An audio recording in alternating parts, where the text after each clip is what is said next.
अभी कांग्रेस ने एक एफआईआर सेल तैयार किया है जो लोगों को सच बोलने पर उनके ऊपर एफआईआर कर देते हैं।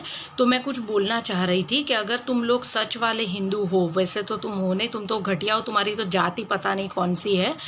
दादी भी निकम्मी जो अपने पति का सरनेम नहीं लगा पाई, बाप भगोड़ा जो युद्ध के टाइम पे भाग गया था, नाना निकम्मा जो हिंदुस्तान पाकिस्तान करके एक वोट के बेस पर प्रधानमंत्री बन गया। मतलब तुम लोगों को भीख पे जीने की आदत है। तो और इतने सारे घोटाले करके खुद की माँ बेल पे घूम रही है, मुफ्त के बंगलों में रह रहे हो, तो भी बेशर्मों की तरह लोगों को सवाल पूछते हो। 1500 करोड़ देने वाले रतन टाटा ने जवाब नहीं मांगा, लेकिन चवन्नी भी नहीं देने वाली भिखारी जो लोगों के पैसों पर पल रही है, वो भूरी काकी मोदी से हिसाब मांग रही है। काहे का तू हिसाब मांग रही है? तू है कौन? तूने क्या किया गरीबों के लिए?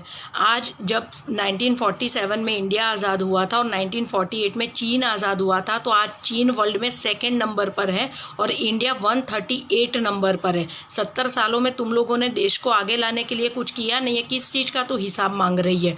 पाकिस्तान बना तुम्हारे राज में, बांग्लादेश बना तुम्हारे राज में, मुस्लिम पर्सनल लॉ आया तुम्हारे राज में, अल्पसंख्यक का मंत्रालय बना तुम्हारे राज में, अल्पसंख्यक के विद्यालय बने तुम्हारे राज में, अल्पसंख्यकों का लॉ बना तुम्हारे राज में। तुमने हिंदुओं के लिए क्या किया? तुमने हिंदुओं को आरक्षण दिया। क्यों? क्योंकि हिंदू अंदर अंदर लड़ता रहे, मरता रहे और तुम लोग अपनी रोटियां सेकते रहो। जिन किसी को भी पता नहीं है, मैं उन लोगों को बता दूं कि Nehru actually Hindu common bill code bill लाना चाहता था, जिसके चलते सरदार वल्लभ भाई पटेल ने उनको बोला था कि अगर तुम ये बिल लाए हिंदुओं के लिए तो मैं कांग्रेस से इस्तीफा दे दूंगा। इसलिए उनके देहांत के बाद इस नेहरू निकम्मे ने हिंदू कोड बिल पास करवाया था और आज जो ये हिंदू भुगत रहा है ना, वो उस निकम्मे की वजह से भुगत रहा है। ठीक है। और दूसरा कि मोरारजी देसाई ने अपने एक उनका जो बुक है मेरा जीवन वृत्तांत, उसके 4, 5, 6 नंबर के पेज पर लिखा है कि पता नहीं क्यों मुझे ऐसा लगता है कि नेहरू को पहले से ही हिंदुओं के साथ अलग ही पूर्वाग्रह है और जो हिंदुओं से नफरत करते हैं।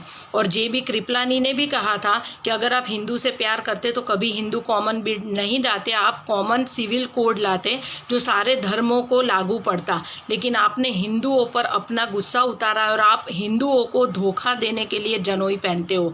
ये जेबी कृपलानी के शब्द है। तो मतलब ये परिवार पूरा नीच परिवार है जिन्होंने सिर्फ देश को लूटने का काम किया है और देश की बर्बादी में पूरा योगदान है। अभी भी समझ जाओ, हिंदू एक हो जाओ और इन लोगों की बैंड बजा दो। कांग्रेस मुक्त भारत करोगे तभी जाकर तुम्हारी ज़िंदगी सुधरेगी, वरना तुम्हारी ज़िंदगी ये लोग नर्क बना देंगे। इससे अच्छा तुमको नहीं समझा सकते हैं अब। वंदे मातरम।